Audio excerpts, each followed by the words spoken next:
Hello and welcome to The Current. I'm your host, Erin, and this is our very first episode of The Current.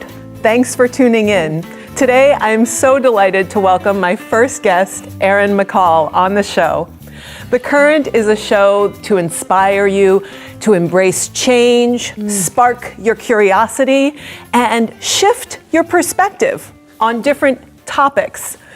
Today, Erin is with me. Erin is an improviser, a swing dancer, an animal lover, an occupational therapist, a health coach, and the list goes on. Super talented, awesome woman, Erin McCALL. Thank you for joining me on The Current. Thank you so much for having me. This is delightful, and I'm honored to be part of the maiden voyage. So, yeah. Excellent. Yeah. So one of the things that I'd love to talk about on this show is really what gives you energy in your life. What is, you could call it a passion or something that you're enthusiastic about and love to talk about and share with people. Yeah. What might that be? I mean, there's so many things that you do well. There's so many things that are so fun and so inspirational. So,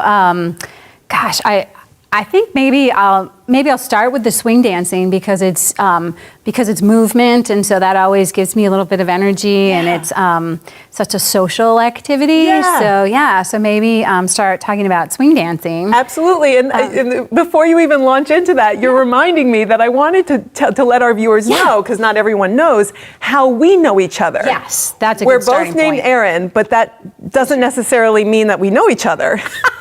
There's because of that. Like an Erin convention in the world where all the Erins meet at some point. So that's not a given. I like that idea. Yeah. I first met you through Portland Playback Theater. It was after a show, I think. We were introduced. And then you came to some NIA classes and sometimes still come to NIA classes. For those of you who don't know, I teach a movement form called NIA. Yeah. And then we started doing improv together. Yep. And now we see each other pretty much every week. So lucky. Yeah. Very so I just wanted to give some context to our viewers on how I even know you. But yes, you do swing dance. Yeah, so there's a group of people run by a woman named Jillian called the Portland Swing Project. Yeah. And but I started almost 20 years ago now. I'd taken a lot of dance as a child, but I had never done partner dancing before, and I heard the music. If you like 1920s, 1930s, 1940s swing music, I love it. It's delightful. Or if you even like to come like a little further along the music line, 1950s, 1960s, there's all kinds of like great fun soul music and swing. So, so the music's fantastic, and that's how I got hooked on it, was this idea of learning to dance with someone else. Yeah. And it's an improvisational dance, and it's a street dance, but you learn certain moves and you just put them together however you want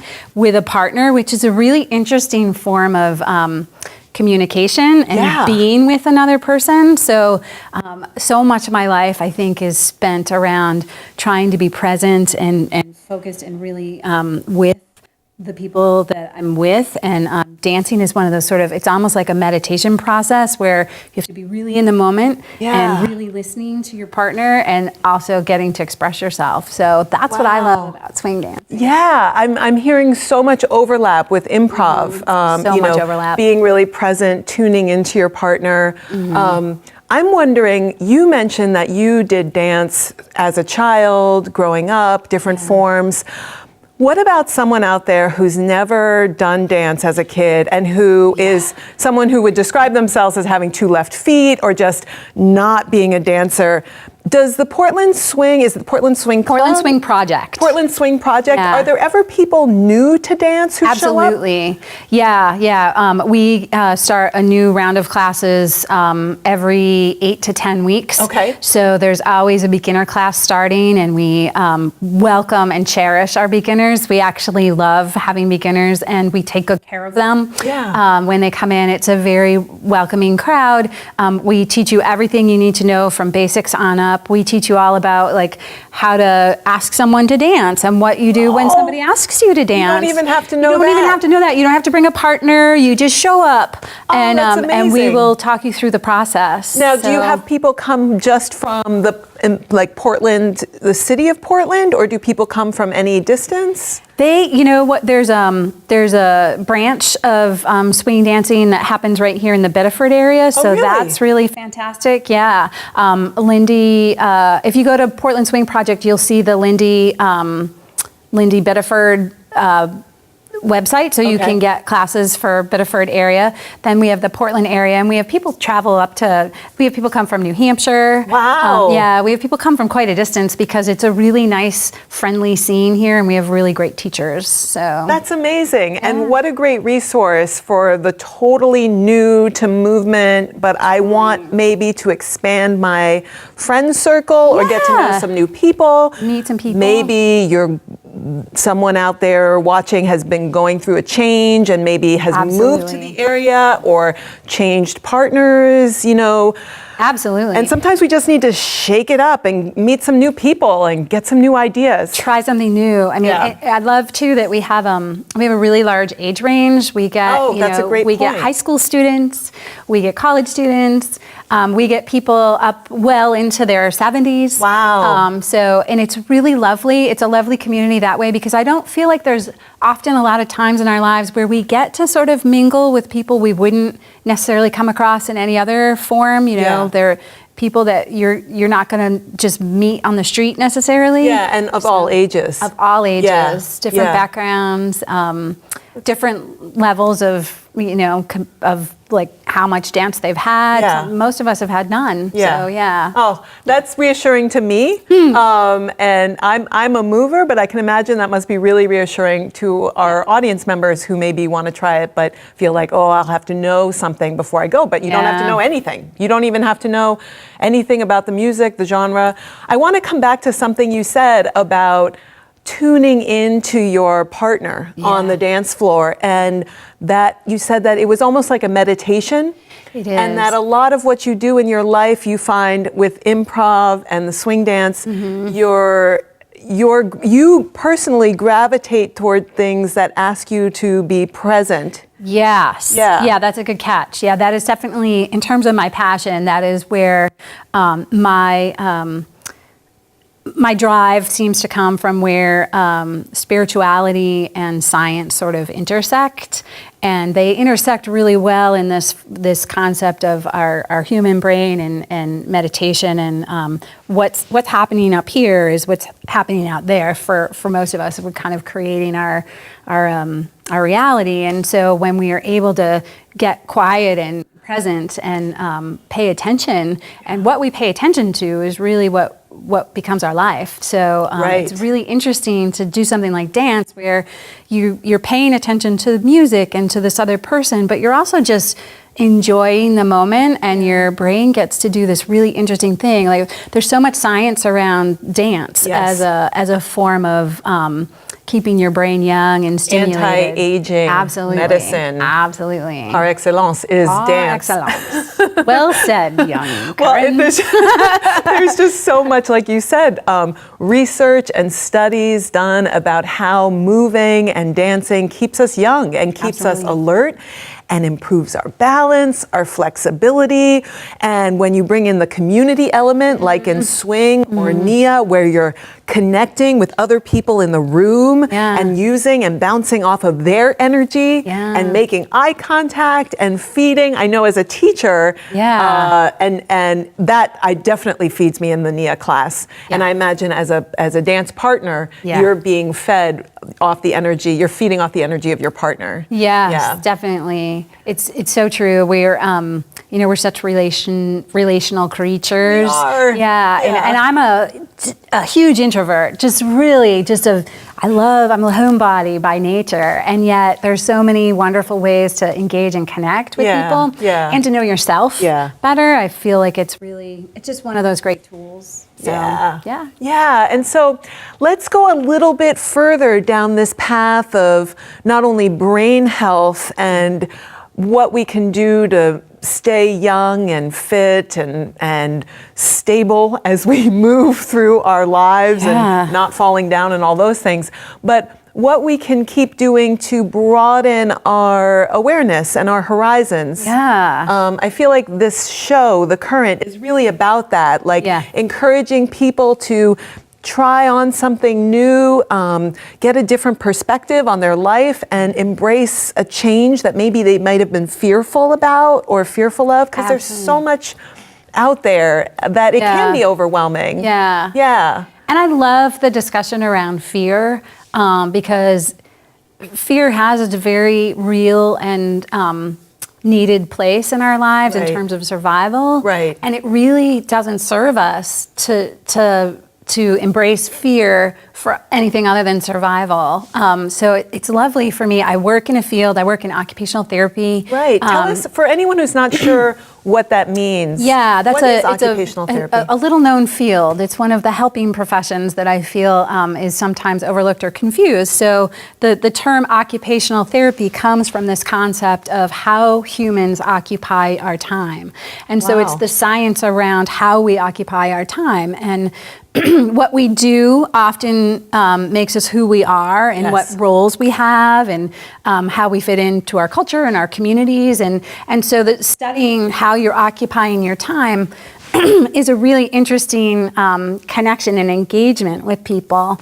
And occupational therapists tend to work with people who are of any age, and they're trying to engage in some way to occupy their time. So for children, that's often the occupation of playing or going to school. And for young adults, we're often engaging in like social skills and trying to help them around transitions in life into the next phase of becoming an adult. Yeah. And then there's all kinds of occupations that adults hold, play and spirituality and just physical health. Changes if they're trying to make a lifestyle change, including more movement or different diet. And then our older adults are, usually are thriving, our wisdom keepers, and how are we keeping them engaged with the rest of our population so that we can harness their experience and keep engaging with their brain and their culture and their roles that they bring to us and share with us. So occupational therapists are working with all of those communities of people and figuring out ways if they've had an injury or if they just need to make a change or if they're recovering from some sort of medical event, how can we get in and make adaptations and help them, coach them through that change. So. And how would someone become connected with an occupational therapist? Would it be through their medical doctor? Would it be through doing a search and looking directly for one? Yeah, both of those are great ways. Certainly, if it's a medical issue, your primary care doctor is usually the best way to start getting in touch with an occupational therapist. Health insurance often covers our services. Yeah. If it's not a medical issue, certainly you can do a search for an occupational therapist. We're all over the state of Maine, which is nice. Yeah. We have 3 occupational therapy schools here in the state of Maine, so we've got a lot of occupational therapists.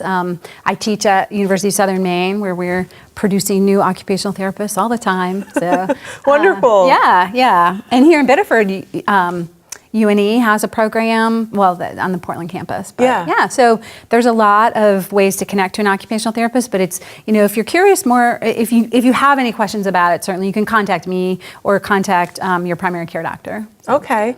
And how would folks contact you? We'll put your information up at the end of the show, I think. But is there a website or an email? I have a phone number and an email that I'm offering to the public for contact. All right, that will be on at the end of the show then. Yeah, because I want to help you get to the right geography and get to the right person. So, yeah. You mentioned all these different life stages where occupational therapy can be a real benefit and help someone through a life change or help someone make that change if it hasn't been imposed upon them. Or I mean, lots of these changes do get imposed upon us. Right, right. Yeah. I wonder too, when we talk about different age groups and what comes to mind for me is community, and you were talking about elders and honoring sort of the elders in our community, their collected wisdom and experience, and making space for them. And I think sometimes for me, slowing down enough to really be present with folks. There's a woman, I live in a building, and there's a woman down the hall from me who turned 100 years old in September. And here she was, a young nurse in World War II. Wow. And I just think of the stories she has. I mean, that's kind of an extreme example, but we are living older as a species with the healthcare and the medical advances that we're experiencing. And so how do we make room for everyone? Yes. And that brings me to the question of community and the topic of community. And I know that we've talked about swing dance and what a phenomenal community, welcoming, non-judgmental, embracing the new mover, people coming from afar, all ages. What other types of community do you connect with in your life? Oh, that's a great question, because I feel like I've worked really hard to make sure I'm part of communities because they're so valuable to me. I don't have a lot of family, and I didn't do the traditional like get married, have kids lifestyle. So my communities are really my connection to the world outside of myself. So so the dance community is one, and certainly my work community is another. But I have the improv and the theater communities, which are so important to me in the world of improv. So, for example, I work with a group of improvisers in a company called Yes and Company. Yes and Company. Yeah, and we perform here in Biddeford at the American Repertoire Theater, right in the middle. The main Repertory Theater, I think. Yeah, right in the Biddeford Mill. Great.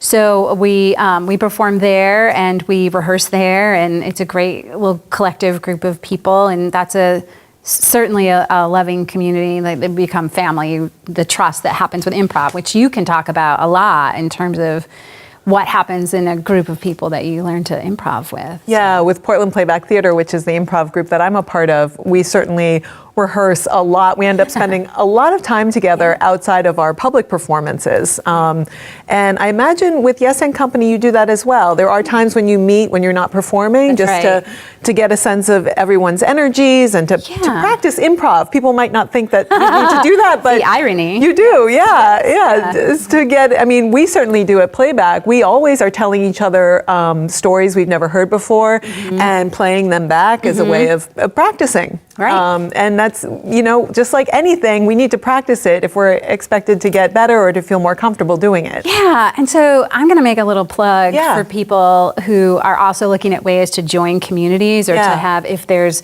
when we get into our ruts and our routines and our lifestyles, like sometimes it's hard to try to find a new community, but I think that taking improv classes is super helpful for that.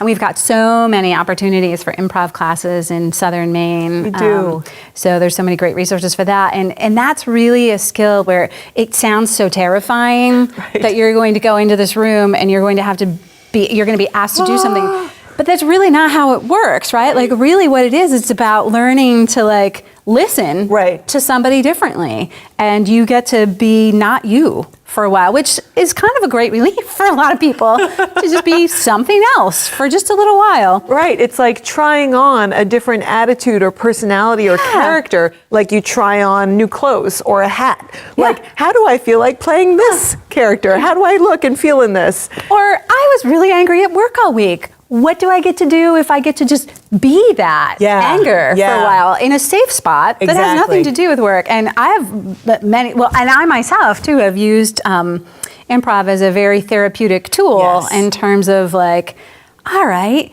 this is how it feels to do those things that we don't get blessings to do in our normal life. The expression, the freedom, and it's not like anyone is expected to entertain necessarily in an improv class. I think that's a misconception we can sometimes have, is like, oh, I have to be funny if I'm going to do an improv class. And the thing that I don't think we realize as humans is that we are kind of fascinating creatures when we're really being present and paying attention, like you said. So any response we have, it's like we want to know what what that relationship is like, what's going to unfold. It's a big mystery. It's the great unknown. And we get to play where the stakes, like you said, are non-existent because it's not our work where we have the pressures of maintaining our job and doing well, behaving. Socially. Yeah, we can misbehave and not suffer consequences. Totally. It's just a fun venue for misbehavior. It really is. We know that from our own class. But yeah, so if you're interested in taking improv class, there are some of the local theaters offer improv. There are individuals who offer improv. Ask around, Google improv. I don't know if you have anyone in particular. Yeah, you can contact, and I'll send you in the geography. There's some mixed improv classes. There's some women's only improv classes that we know about. So Erin is definitely a great resource if you're interested in getting connected to that community and trying it out. And again, it could be like dipping your toe in the water. Maybe you do it for a 6-week, 8-week session and you say, okay, I know what that's about. Check. And, yep, I've done that. That's not, but you make new friends and you try something you may just end up falling in love with, just like swing dance or Nia or so many of the others. So many other things. Yeah. And improv for me, like really literally opened me up as an introvert and somebody, I had social skills, but I didn't necessarily know how to be open, and so that the improv concept of being present, listening, going slowly, it's really helpful for all of those parts of your brain that need to just be a little calmer. Yeah. I really like that you made that point. I know for myself, I have a tendency to be like very under pressure that I put on myself internally. Like we have to do everything quickly and efficiently. And right. You have to do it the right way. The first time you have to do it quickly. Get it? Yes. And it's like, whoa. Where is the learning curve? Where is the beginner time to get to do this and try it on and fail and try again? And I often think of when babies are learning to walk. Yeah. Because it's like if I expected a baby to learn to walk like I expect myself to do new things, like I would be laughing because it's ridiculous. It is. We can't expect ourselves to be good the first time we do something.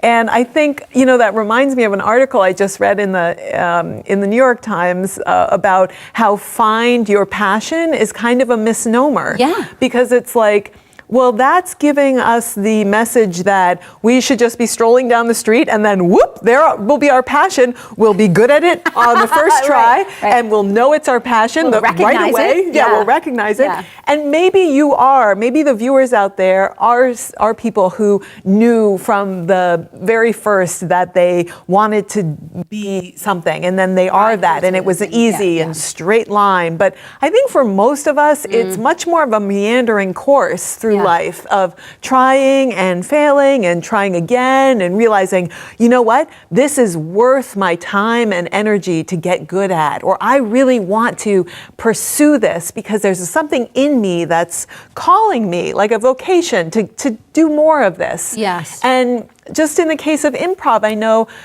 with Portland Playback Theater, so many of our improvisers, our actors, are what we call citizen actors. Yes. Improv is not their whole gig. We are therapists, teachers, carpenters, all kinds of different professions, and we do improv as a passion that we commit time and energy to, but it's not how we make our income necessarily, not solely from that. And so I think that kind of being open, like it's not an all or nothing thing. Yes. People can explore these things on the side and then maybe just discover how when we're open to them, they may take more of our lives and we may want to give more of ourselves to them and grow with it that way. That's so beautifully phrased too, like what you end up wanting to give to it from yourself and to others. And it always comes back to me for that occupation, like that occupational balance, right? Yeah. Like if we are just doing our job and we think of ourselves as just a worker and this is our identity, like that's a risky way to live. It is. Why is it risky though? Why is it risky? It's risky because that means that you are really attaching your identity as a human being to this one thing. Right. Or maybe you're a worker and you're a spouse, and that's kind of it. But you're a human, and you have all these capacities and passions that live within you, and complexities, and finding these other communities, or these they don't even have to be passions, they can just be curiosities for a while, and just being curious about other things helps you form these other roles and other identities and other things that can really serve you lifelong, and connect you to a kind of a bigger view of yourself, and therefore a bigger view of the world, because you're able to just engage differently. Right, relate on different levels. Way different. Yeah. I don't know about you, Erin, but we've been sitting for about a half hour, and I'm getting to feel a little stiffness in my hip. Are you feeling that? Are you feeling stiffness anywhere? I'm feeling ready to just shake it off. Yeah? Well, that's a good thing, because as movers and dancers, which all humans are, we have a body. You know what our body is designed to do, Erin? Move? It's designed to move. It's designed to move. That's actually what our body is designed to do. It is true. I mean, I look at the starfish or a mollusk or a clam, and I may look at them and I say, is that body designed to move? An urchin, a sea urchin? I'm not sure.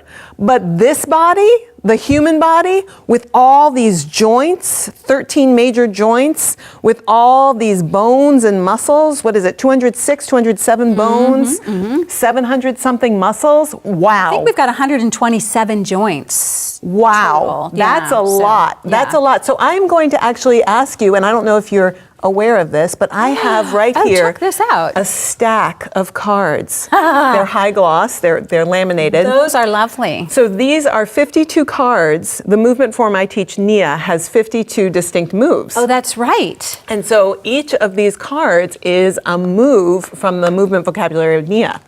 What I'd like you to do is to pick a card. I don't know what card Erin's going to pick, and we are going to see what we do together and learn a little bit about what does it say, Erin? Pelvic circles, Erin. Pelvic circles. Let's stand up, and I invite anyone watching to stand up as well if you've been sitting watching this. So I'm going to read the description, and Erin and I are going to do the move. We're going to move the move. Do this. Okay. We're going to do it. And then we're going to talk about the benefits. Just a little stretch time. A little. All right. So stand in A stance. Make the letter A with your legs. Nice. So I like to think of this as just a little wider than my shoulders, which is going to be different for everyone. Stand in A stance and circle your hips in a fluid motion. Circle my hips. As if you were playing with a hula hoop. Oh, yeah. I can feel the hula. Yeah. Sense the motion of the ball of your hip joints rotating in their sockets. Can you sense that? I can. Circle in both directions. That's right. To maintain relaxed mobility. And sound Ready? Yeah. Alternating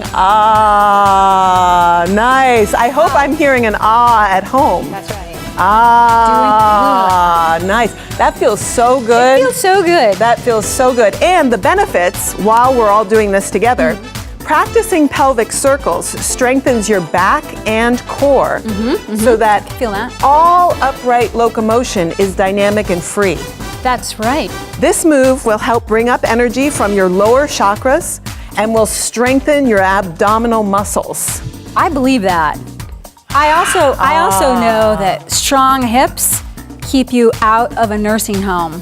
That's right. And so if you want to, keep going in life, it's a good idea. Thank you for choosing pelvic circles. You know what? It also has a swing dance move as a little connection here, like the Nia, the hula, and totally with the We call this move the mess around. The mess around. In swing dance. That sounds very 1930s, 40s, like the mess around. Mess around. It's just kind of fun. Now, is there a little hop to it? There's a little bounce. A little bounce. You got a little mess, and your palms are out like that. Mess around. Yeah.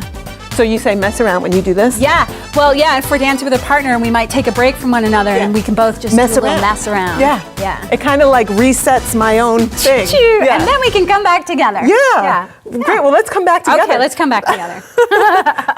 You know what? I'm reminded. I hope that felt good for everyone out in our fun. viewership. That felt really good for Hula, me. yeah. The hula hoop, the pelvic circles. Pelvic circles. Yeah, and just like the body is designed to move, I mean, I love that mentioned the ball and socket hip joint, because it is this beautiful ball that we have at the end of our femur, which is the body's largest bone. And so we have this beautiful femur, this beautiful round ball moving. And so often in life, what are we doing with our hips? We're moving in a two-dimensional plane. We're just going walking, sitting, standing. It's like whoop. And one of the things I love about Nia, and it sounds like swing dance, is really opening up the movement variety of that hip joint. Yeah. So we do knee sweeps in addition to pelvic circle, all kinds of ways to get that full range of motion in the hip. That's the design. We move the body's way. Yeah. So we follow the design of the body. Yeah. Well, Nia is so fun. Yeah. It's just a little plug for Nia, just because it is delightful. Yeah. Like if you hate exercise, you will like Nia, because it's just you come over and just you hang out in your body's way. Yeah. Like it's super fun and. Thank Make you. us make fun noises and yeah. It's a totally judgment-free class It as is. well. Yeah, You can delightful. really do as much or as little as you want. So thanks for that, Nia plug. Oh yeah. So fun. Really. For those of you who want to check out a Nia class, you can go to erincurran.com, which is my website. Yes. So I'd love to talk about service. We sort of touched on ways that, showing up in community is a service to ourselves. Yeah. And how dancing is a service to maintaining our healthy minds and bodies, an anti-aging medicine, if you will. This notion of service, I feel like, is an important part of what this show, The Current, that I'd like to talk on, because sometimes things can be so overlooked, like how we've been served in our life by our parents, right? Our grandparents, often our families, but also our communities, the public services that exist, So the grateful for all of libraries them. and schools, our teachers, Police officers, our firemen, our nurses, and then so I guess my question to start is, Erin, are there ways that you feel like you give back to your community, and ways like you feel you've been given, things that you've been given? Yeah. Gosh, I guess I'll start at like the little micro level of service of what I do, and again, that's like that crossover of the spirituality and the science of that service of making sure I am in touch with myself and my spiritual beliefs, and having a practice around that to be still and present for myself, which then makes me available to be still and present for other people. And so my service often is like being present with those that I come into contact with during the day, and that might mean holding a door for somebody at the drugstore, or smiling when I have an interaction with somebody, because sometimes we just forget that those things actually matter and change lives on a really deep cellular level. And so presence is sort of a service that I try to bring forth. Yeah, I love that. And I love that you called it like a micro service, but I think it also, just like you said, is a macro, has a macro application, because it's like the energy that we're traveling with, right? We're life travelers, we're on this journey, we're moving through space and time, we're encountering other humans as we go. And what kind of energy am I bringing to each interaction? Am I, kind of one focused, my way or the highway, kind of like I'm on a mission to get it done, I'm not making eye contact, I'm not smiling, I have no spare energy for anyone? Or am I taking care of myself enough, getting enough sleep? Like you said, practicing the awareness of my body and my body's needs, so that when there is a delay or when there is an exchange, I can bring my best self to that, whether it's with the cashier or in a traffic jam or whatever. I can breathe through it, and I don't have to let it disrupt my whole day and carry a negative energy throughout the rest of my encounters, tainting And spreading that. everyone. Right. So it's that practice of bringing positive energy through awareness. Yeah, and I get really careful about using the word positive energy because I think we do ourselves a disservice if we think we have to be in a good mood or positive all the time. Yeah. Because there's a difference between being just present and open and accepting to what's here with us, Right. Versus positive. So I'm so glad you mentioned that. yeah. What I think is what I'm thinking as an example in your case or with what you just said is that if I am in a difficult time in my life, maybe someone I love recently passed, maybe I'm going through a separation, maybe my kid is having a lot of troubles, whatever, maybe I'm having troubles at work or finding a job. All of that is true. Yeah. Right? So to deny that and say, no, things are great, things are great, things are great. I'm not leaving any room for my reality, which is things aren't great. And can I be aware of that and kind of breathe through it, be real with it, be real with other people if they ask, because that opens doors, right? Absolutely, it absolutely does. When I'm able to ask for help, like, you know what, since you're asking and you have a minute, things really aren't good right now, you know, and like getting real with someone else, that's a gift. I don't know about you, but I feel like that's a gift when someone is honest and real with me that way. Absolutely. It's they're trusting me with what's really going on. Yeah. And I'm giving them a gift of time and awareness, and they're giving me their trust and confidence. Yeah. And I'm not talking about complaining. Right. Which is sometimes necessary to vent a little. I'm not talking about complaining for the sake of complaining. Right. I'm talking about when there's something really real going on, not the fact that the weather's not what I want or something like that. But, you know, there's some real issue at hand. Absolutely. And that is a service, right? And we are in service to one another to hold each other as humans. That way. So, Absolutely. And then I just wonder, is there anything else you'd want to say on the topic of service in terms of shout outs to people, to teachers, to loved ones? I mean, there's probably too many to. Right? Gosh, that practice of gratitude and recognizing all of those that make us what we are. That have come before. It's so many teachers and strangers who have just been in the right place at the right time. You know, I think of, one time I was having a really hard time in my life. I was over in Ireland just kind of wandering around and not really sure what was next for me, and just the kindness of strangers, right? Sometimes it's just such a service to just help me realize, like, well, you know, humans are good. Right. We can do nice things for each other. And so what would it be like to just try to be human with people? And, I came back to the States and decided, you know what, I can be an occupational therapist because I can be with humans. So just, all those moments of humans being in service. And animals. Oh my gosh. I mean, I have to say, like, my life is different because I have pets in my life and, creatures that remind me of like this whole other way of being in the world, and this interaction of like nonverbal or sometimes verbal meowing and barking, but just a different presence and a different way of viewing the world. Like they're viewing the world from down that level. Like, what's that look like? So actually getting kind of a lesson in like sort of learning about compassion from your pets. Absolutely. What would you say being a lover of animals means for you? Like, what does that give to you in your life? Oh,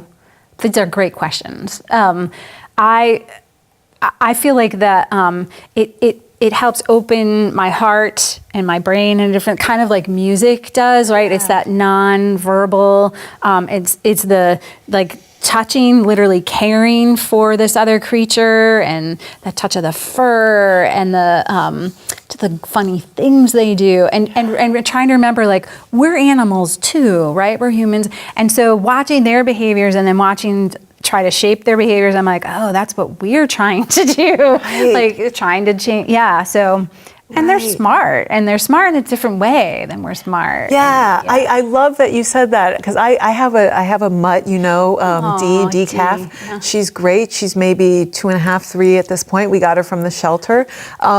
She teaches me about listening to my body. Yeah. Because she will be, you know, on the couch with me and assuming all sorts of ridiculous stretches, you know, like, you know, stretching her spine, and then, you know, for no reason that I can see, she'll get up and move to the floor, and I realize the floor is cooler. It's a different surface. She's ready for a change. You know, she's listening to her body. She's not going to stand it as long as I can stand it, because I'm overriding my body's signals working on my computer. That's a great point. I'm like overriding my body's signals. I may be losing sensation in my butt, or my foot may be going asleep, but I'm still working on my computer. My dog wouldn't stand for that. Yeah. She'd be like, I'm up, I'm moving this. I have to get the blood circulating down there, and I want to change my temperature. You know, she's regulating, and she's a power of example for me in that way. That's a great, great example. They're so smart. They are. They are. And I think they're smart in ways that we, like you said, we've lost touch with in our overly manufactured world. You know, we lose touch with how important it is to walk in the woods, to look up at the sky, to be in the elements of nature. And to be fascinated by just being. Yeah. So fun to watch them just watch the world. Yeah. That reminds me of the reason I'm calling this show The Current is this idea of the elements, that when we're in nature, whether it's water and we see a current in a river or a stream, or even an ocean current, the larger currents, the Gulf Stream, all of those, but also the air currents, the electrical forces like lightning and static electricity that occur in nature, all of these currents, this movement forward, this onward movement, just like our time, marches on, or time flies. There's always this movement forward, and we as organisms, we grow, right? We grow through this cycle of life, and there's nothing that we've invented to stop that. To pause our development in an adolescent or adult stage.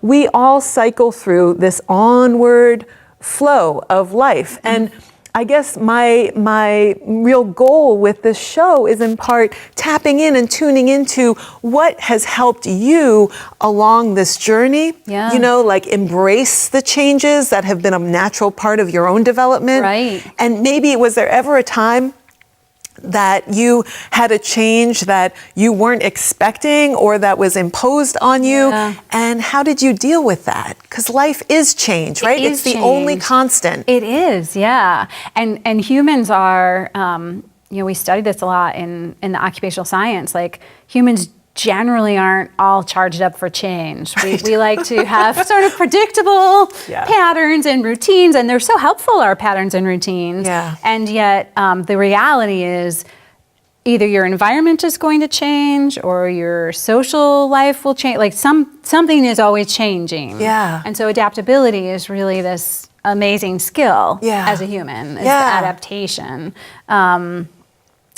So many things. So the meditation practice definitely has brought me so many skills to cope with life and with change. Yeah. I'm trying to think of. Have you always been a meditator, or is that something you started? No, because I think meditation. So a lot of people that I work with in my private practice, we have this scary word of meditation. I think that many people are just frightened of, like, I can't sit still. Right. I don't want to be alone with my thoughts. It's terrifying. I can't put my legs in a lotus position, and And there's just so many ways to be meditative. I mean, we talked about like dancing is meditative, right? Improv is meditative. Being present, coming into here and now. There's so many ways, and so I love working with people around this concept of how can we become here, and it's difficult to get still with our thoughts, because that sometimes means all those distractions that we love have to take a back seat for a little while. Right. So Yeah. And why do we distract ourselves? Because maybe there's a discomfort or something that we don't want to look at or feel. And I think we're back to that concept of fear or pain at that point. Yeah. And, we are, as humans, we have a very high protective drive to like avoid pain and fear.